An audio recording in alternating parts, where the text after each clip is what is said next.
What if the strongest presidency isn't the one that forces everyone to obey, but the one held firmly in the grip of law?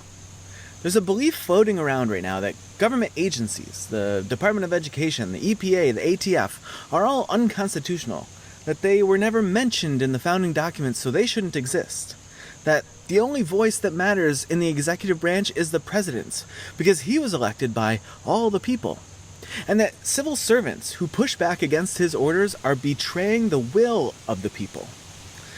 Some even argue that the president should be able to fire anyone at any level without restriction, because otherwise, they say, he loses control of his office. It's a clean story, and a dangerously incomplete one. The Constitution doesn't list departments because it doesn't need to. It gives Congress the power to create the structures necessary to carry out its laws.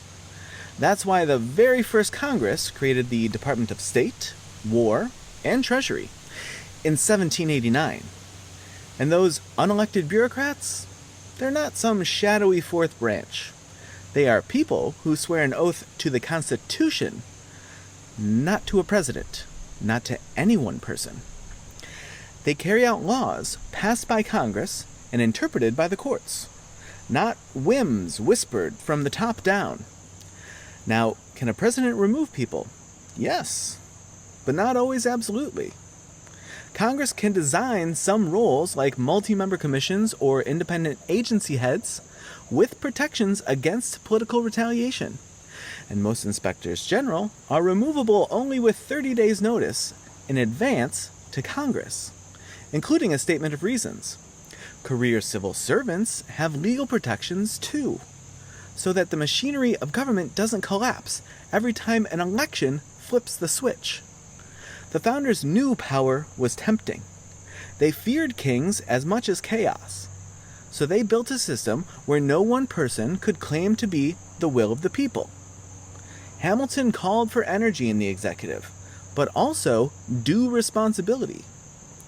Madison warned that power must be checked even when it flows from popularity. Why does this matter now? Because there are real efforts underway to purge the civil service, to bend neutral government jobs into tools of partisan loyalty, to replace public duty with personal obedience. But the power to govern doesn't mean the power to rule. And if we lose that distinction, we lose the republic. So here's the question. Do you want a government that obeys the law, or one that obeys a person? Because in the long run, only one of those survives a crisis.